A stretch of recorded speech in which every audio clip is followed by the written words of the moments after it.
भेद की व्यवहारिकता तथा चित्त की ही दृश्य रूपता। श्री वशिष्ठ जी कहते हैं, रघुनंदन, परम कारणभूत, आदि, अंत और मध्य से रहित एक परम पद से यद्यपि ये जगत उत्पन्न नहीं हुआ है, तथापि उत्पन्न हुआ सा प्रतीत होता है। जैसे जल राशि में उठती हुई तरंगें जल से भिन्न ना होकर भी भिन्न सी स्थित हैं, उसी प्रकार परब्रह्म परमात्मा में सारी सृष्टियां अभिन्न होकर भी भिन्न सी जान पड़ती हैं। जो नित्य उदित एवं नित्य प्रतिष्ठित है, वह ब्रह्म ही कर्ता सा होकर इस जगत का अनेक रूपों में निर्माण करता है। फिर भी वह अपनी समता और सौम्यता आदि का त्याग नहीं करता। जैसे बीज में वृक्ष एवं फल आदि अभिन्न रूप से ही स्थित हैं, तथापि वे उससे इस तरह प्रकट होते हैं मानो भिन्न हो। उसी तरह चेतन परमात्मा में यह स्थूल जगत अनन्य भाव से स्थित होने पर भी अन्य सा प्रकट हुआ प्रतीत होता है। जैसे बीज से लेकर फल पर्यंत जो एक ही द्रव्य सत्ता है, उसका विच्छेद न होने के कारण फल और बीज में कोई भेद नहीं है। जैसे जल और तरंग में कोई भेद नहीं है, उसी प्रकार चित्त और चैत्य अर्थात ब्रह्म और जगत में कोई भेद नहीं है। विवेक शून्यता के कारण जो इनमें भेद की कल्पना की जाती है, उसकी सिद्धि नहीं हो सकती, क्योंकि जिस किसी कारण से भ्रांतिवश उत्पन्न हुआ भेद विचार से नष्ट हो जाता है। सारा जगत ब्रह्म से ही उत्पन्न हुआ है और सबका सब ब्रह्म में ही लीन होता है। श्री राम जी ने पूछा, ब्रह्मन, निश्चय ही सर्वत्र प्रसिद्ध इस परमात्मा से पहले पहल आकाश तत्व उत्पन्न हुआ। ऐसी श्रुतियों में जो तस्माद आदि पदों में पंचमी विभक्ति है, वह भेद का प्रतिपादन करने वाली है। अर्थात जो वस्तु जिससे उत्पन्न होती है वह उससे भिन्न है, इस बात को सूचित करती है। ऐसी दशा में आप ये कैसे समझते हैं कि देवेश्वर परमात्मा से उत्पन्न हुआ ये सारा जगत उससे अभिन्न है? श्री वशिष्ठ जी ने कहा, श्री राम, उपदेश के लिए जो शास्त्रीय शब्द है अथवा लोक सिद्ध अर्थजनित व्यवहारिक भेद का उत्पादक जो लौकिक शब्द है, वह प्रतियोगी, अभाव, संख्या, लक्षण और पक्ष से युक्त होता है। जो भेद दिखाई देता है यह व्यवहार दृष्टि से ही है, वास्तविक नहीं। अज्ञानियों को समझाने के लिए ही कार्य कारण भाव, सेवक स्वामी भाव, हेतु हेतुम भाव, अवयव अवयवी भाव, भेद अभेद अथवा अन्य व्यतिरेक परिणाम आदि का विवरण, भावों के विचित्र विलास, विद्या अविद्या और सुख दुख इत्यादि रूप से मिथ्या संकल्पों की संकलन की गई है। वास्तव में जो सत्य वस्तु है उसमें कोई भेद नहीं है।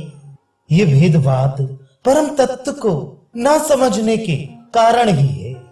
परमार्थ वस्तु के ज्ञात हो जाने पर द्वैत नहीं रह जाता। उस समय सारी कल्पनाएं अथवा संकल्पनाएं शांत हो जाती हैं। फिर तो मौन स्वरूप परमार्थ तत्व ही शेष रहता है। वह परम तत्व परमात्मा आदि और अंत से रहित, अविभक्त, एक, अखंड और सर्वस्वरूप है।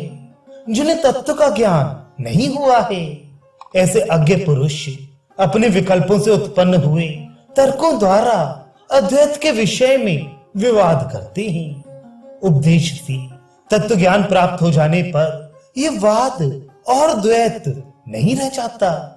द्वैत के बिना वाच्य वाचक का बोध सिद्ध नहीं होता, परंतु द्वैत किसी तरह भी संभव नहीं है।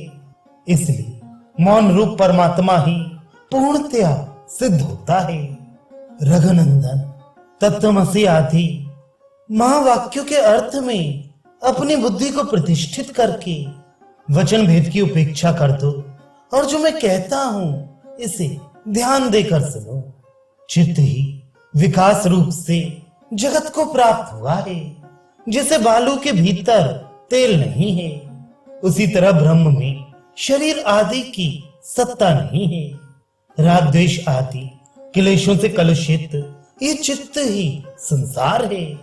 उन राग आदि दोषों से जब ही छुटकारा मिल जाता है तभी इस संसार बंधन का नाश हो गया। ये कहा जाता है चित्त ही साधन पालन विचार श्रेष्ठ पुरुष की भांति कर्तव्य का अनुष्ठान आहार व्यवहार संचरण और आदर पूर्वक धारण करने के योग्य है। तीनों लोकों की कल्पना का आकाश रूप चित्त संपूर्ण दृश्य को अपने भीतर धारण करता है। सृष्टि के आरंभ में पृथ्वी आदि रूप ये सारा प्रपंच अविद्यमान असत ही था। अव्यक्त स्वरूप अजन्मा ब्रह्म स्वप्न के समान इसे देखता हुआ भी वास्तव में नहीं देखता।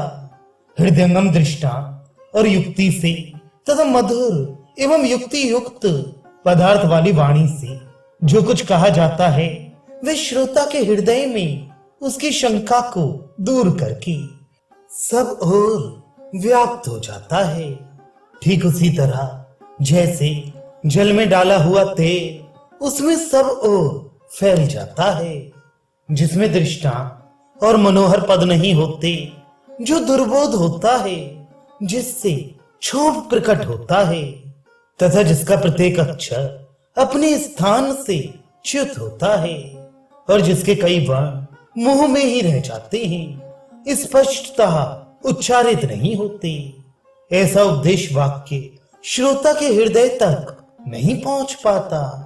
वे राख में आहुति के रूप में डाले गए घी के समान व्यर्थ हो जाता है। साधु इस भूतल पर जो महाभारत आदि आख्यान तथा छोटी छोटी कथाएं हैं, जो प्रमाणों द्वारा जानने योग्य प्रमेय ग्रंथ हैं, जो चित्त से युक्त तथा शब्द और अर्थ दोनों ही दृष्टियों से मधुर एवं कोमल हैं, वे सभी लोक प्रसिद्ध दृष्टांतों तथा प्रमाण युक्त दर्शनों के प्रतिपादन पूर्वक वर्णित होने पर उसी प्रकार श्रोता के हृदय में शीघ्र प्रकाशित हो जाते हैं। जैसे श्वेत किरण वाले चंद्रमा के प्रकाश से सारा विश्व प्रकाशित हो उठता है।